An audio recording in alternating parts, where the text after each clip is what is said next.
भारत की सरकार ने 1860 का इंडियन पिनल कोड, 1872 का एविडेंस एक्ट और क्रिमिनल प्रोसीजर कोड बदला। 150 साल के बाद कानून बदले गए। अब आंदोलनजीवी, जिसको किसान भी कहते हैं, वो आंदोलनजीवी कह रहे हैं ये तीनों कानून वापस होना चाहिए। क्यों कह रहे हैं? क्योंकि पहले उन्होंने थोड़ा सा दबाव बनाया तो किसान कानून वापस हो गया। किसान कानून वापस हो गया और जितना उन्होंने हंगामा किया था दिल्ली में, लाल किले पे किया था और भी पूरे देश में किया था, उस पर कोई कार्रवाई नहीं हुई।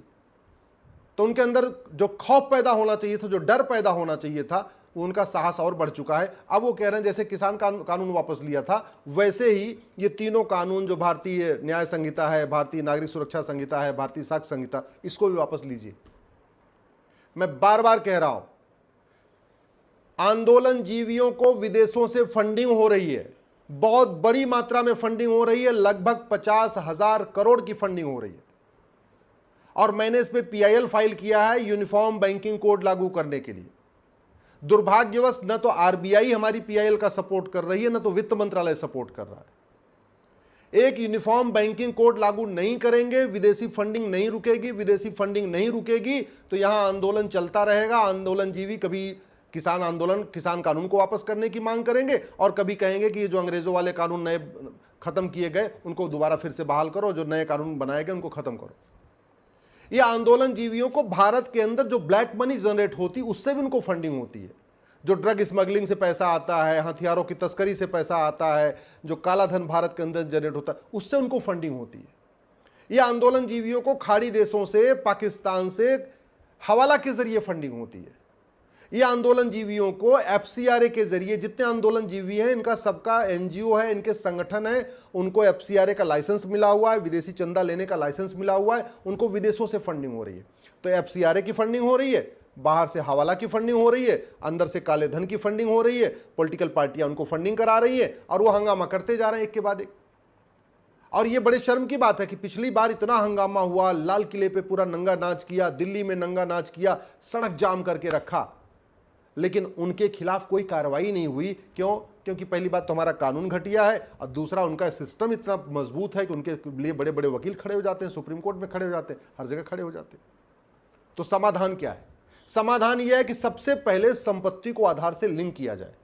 50,000 रुपए से महंगी जो भी संपत्ति है, चल और अचल संपत्ति है, चाहे वो जमीन हो, चाहे जायदाद हो, चाहे वो दुकान हो, चाहे वो हीरो होंडा बाइक हो, चाहे स्कूटर हो या कार हो, सबको आधार से लिंक कर दिया जाए। पहले पता तो चले कि इस व्यक्ति के पास कितनी प्रॉपर्टी है।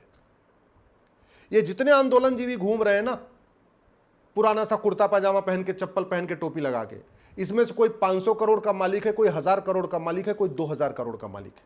किसानों की आंखों में धूल झोंकने के लिए अपने आप को गरीब किसान बने हुए हैं। कोई 20 पेट्रोल पंप का मालिक है, कोई 20 गैस की एजेंसी का मालिक है, कोई जो है फिल्म सिनेमा घर का मालिक है, किसी के बड़े बड़े फार्म हाउस हैं, किसी की होटलें चल रही हैं, बड़े बड़े कारोबारी हैं। ये दिखाने को चप्पल पहन के घूमते रहते हैं, कुर्ता पैजामा पहन के, हाँ सारे करोड़पति अरबपति। तो इनको पकड़ा कैसे जाए? संपत्ति को आधार से लिंक करने के लिए कानून बना दिए। सबसे तुरंत पता चल जाएगा किसके पास कितनी बेनामी प्रॉपर्टी है। अब जैसे ही पता चल गया किसके पास कितनी बेनामी है, फिर जो बेनामी प्रॉपर्टी वाला कानून है उसमें 100% प्रॉपर्टी जब्त करने और 10 से 20 साल सजा देने का कानून बना दीजिए। जब आपका कानून मजबूत हो गया, फिर आप जस्टिस विद इन ईयर लागू करिए। जस्टिस विद इन ईयर का मतलब नार्को पॉलीग्राफ ब्रेन मैपिंग कानून बनाइए, झूठ पकड़ने के लिए हर जिले में narco polygraph brain mapping lab बनाइए और एक जुडिशियल चार्टर लागू करिए कि डिस्ट्रिक्ट कोर्ट के जज, हाई कोर्ट के जज, सुप्रीम कोर्ट के जज सभी मुकदमों का फैसला 1 साल में करें। ये लटका के ना बैठे। 10 साल 20 साल डिस्ट्रिक्ट कोर्ट में मुकदमा चलेगा, 10-20 साल हाई कोर्ट चलेगा, तब तक तो पता चला ये आंदोलनजीवी खुद ही ऊपर चले गए, मुकदमा इनका बाद में खत्म होगा। Justice with in year. आप कठोर दंड की व्यवस्था करिए, संपत्ति को आधार से लिंक करिए। अच्छा, जो ब्लैक मनी जनरेट हो रही, जो हवाला, ये हवाला तब तक नहीं बंद होगा जब तक ये बड़ी नोट बंद नहीं होगी। मैं कई बार पहले कह चुका हूं, मेरी बात बुरी लगती है, जब तक 100 रुपए से बड़ी नोट बंद नहीं होगी तब तक काला धन हवाला बंद नहीं होगा। जब तक काला धन हवाला बंद नहीं होगा तब तक देश में अराजकता बंद नहीं होगी। क्यों? आंदोलन जीवियों की फंडिंग कालाधन हवाला से होती है, नक्सलियों की फंडिंग कालाधन हवाला से होती है, माओवादियों की फंडिंग कालाधन हवाला से होती है, अलगाववादियों की फंडिंग कालाधन हवाला से होती है, मिशनरियों की फंडिंग कालाधन हवाला से होती है, जिहादियों की फंडिंग कालाधन हवाला से होती है, भारत को बर्बाद करने के धर्मांतरण कराने वालों की फंडिंग कालाधन हवाला से होती है, घुसपैठियों की फंडिंग कालाधन हवाला से होती है। भारत को बर्बाद करने के लिए जितने भी काम होते हैं सबकी फंडिंग कैसे होती है? या तो कालाधन से होती है, हवाला के जरिए होती है, बाहर से हवाला के जरिए होती है, भीतर से हवाला के जरिए होती है, अदरवाइज विदेशी चंदा आता है। विदेशी चंदा भी आता है, कुछ कैश के रूप में आता है, अदरवाइज एफसीआरए के जरिए उनके संगठन उनको चला जाता है। 2010 में कांग्रेस की सरकार ने एफसीआरए कानून बनाया इसीलिए था, देश विरोधी पत्रकारों, देश विरोधी नेताओं, देश विरोधी अभिनेताओं, देश विरोधी लेखकों, देश विरोधी पत्रकारों, देश विरोधी कलमकारों, देश विरोधी आंदोलन जीवियों, देश विरोधी सामाजिक कार्यकर्ताओं को ही फंडिंग कराने के लिए 2010 में एफसीआरए बनाया था। दुर्भाग्यवश वो एफसीआरए कानून हमने खत्म भी नहीं किया।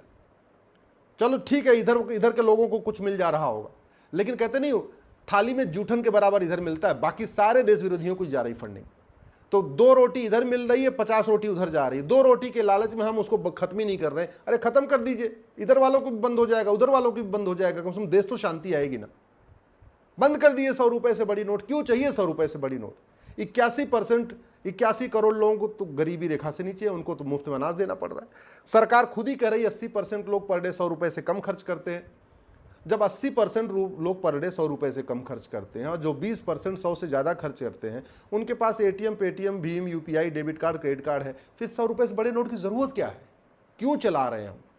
ये 100 रुपए से बड़ी नोट बंद हो जाए, संपत्ति आधार से लिंक हो जाए और कालाधन, बेनामी पर संपत्ति, आय से अधिक संपत्ति 100% जब्त करने के लिए कानून बन जाए, जस्टिस विद इन ईयर लागू हो जाए, यानी 1 साल के अंदर मुकदमे का फैसला होगा।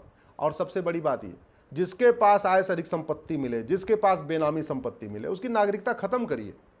ये भारत का संविधान कहता है नागरिकता लेने और नागरिकता देने के लिए कानून बनाइए। आर्टिकल 11 लिखा हुआ है, यूनिफॉर्म सिटीजनशिप कोड बनाइए, किस किस आधार पे आपको देना है नागरिकता और किस किस आधार पे लेना है नागरिकता। कानून बनाइए, खौफ पैदा होगा। खौफ नहीं पैदा हो रहा इसलिए तरा सकता है। हम नार्को पॉलीग्राफ ब्रेन मैपिंग कानून क्यों नहीं बना रहे? किसको बचाना चाहते हैं? ये सफेद पोस्ट जो आंदोलन जीवी हैं, ये नार्को पॉलीग्राफ ब्रेन मैपिंग बना देना, ये डर के मारे बैठ जाएंगे, क्योंकि इनका जब narco polygraph brain mapping test हो जाएगा तो पूरी चेन खुल जाएगी। कौन नेता इनको समर्थन करता है, कौन अभिनेता समर्थन करता है, कहां से फंडिंग आ रही, पूरी चेन बाहर आ जाएगी।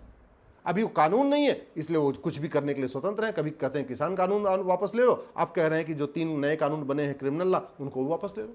सुधार करना नहीं चाहते, रिफॉर्म करना नहीं चाहते। मैं सरकार से निवेदन करता हूं, किसानों से सीखिए। किसान को जब फसल बोना होता है ना, उसके पहले वो सीधे ऐसा नहीं कि वो फसल को खेत में डाल देता है, पहले जुताई करता है, गुड़ाई करता है, निराई करता है, खरपतवार की सफाई करता है, फिर भी अगर थोड़ा बहुत उसमें कुछ कीड़े मकोड़े रहते हैं तो पेस्टिसाइड डाल देता है, खत्म करता है, फिर वो उसमें बीज बोता है। सरकार अगर भारत में रिफॉर्म करना चाहती है, भारत को बदलना चाहती है, भारत को विश्वगुरु बनाना चाहती है, तो भ्रष्टाचार के खिलाफ कठोर कानून बनाना ही पड़ेगा और भ्रष्टाचार को देशद्रोह घोषित करना पड़ेगा। काला धन हवाला को राष्ट्र की सुरक्षा के लिए खतरा घोषित करना पड़ेगा। काला धन हवाला को सबसे बड़ा देशद्रोह घोषित करना पड़ेगा। जो लोग विदेशी इशारे पे कोई काम कर रहे हैं उनकी नागरिकता खत्म करने, 100% प्रॉपर्टी जब्त करने, आजीवन कारावास, फांसी देने के लिए कानून बनाना पड़ेगा। अब विदेशी इशारे पे कौन काम कर रहा है ये तो तभी पता चलेगा जब narco polygraph brain mapping lab होगा। अगर हमने कठोर कानून बनाया होता ना, संपत्ति को आधार से लिंक किया होता और 100% संपत्ति, बेनामी संपत्ति जब्त करने, आय से अधिक संपत्ति को 100% जब्त करने और आजीवन कारावास, फांसी देने के लिए कानून बनाया होता, मैं गारंटी के साथ कहता हूं कांग्रेस खत्म हो गई होती। और कांग्रेस खत्म हो गई होती, अराजकता खत्म हो गई होती। अगर हमने कठोर कानून बनाया होता और जस्टिस विद इन ईयर लागू किया होता कि 1 साल के अंदर मुकदमे का फैसला होगा, लालू परिवार आज तिहाड़ में होता, लालू परिवार तिहाड़ में होता तो बिहार में जाति का जहर घोलने वाला कोई बचता नहीं।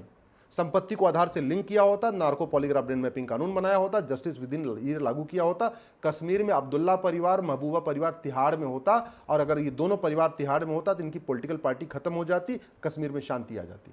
ये भारत में जितने भी परिवारवादी पार्टियां हैं, जाति का जहर घोलने वाली, भाषा का जहर घोलने वाली, क्षेत्र का जहर घोलने वाली, वो इसलिए जिंदा है, वो इसलिए चल रही है कि हमारा कानून सड़ा हुआ है, हमारी न्यायिक व्यवस्था सड़ी हुई है, इनको सजा नहीं हो रही है। क्या स्टालिन परिवार के पास आय से अधिक संपत्ति नहीं है क्या? क्या गांधी परिवार के पास आय से अधिक संपत्ति नहीं है क्या? क्या सोरेन परिवार के पास आय से अधिक संपत्ति नहीं है क्या? क्या मुलायम परिवार के पास आय से अधिक संपत्ति नहीं है क्या? क्या महबूबा परिवार के पास आय से अधिक संपत्ति नहीं है क्या?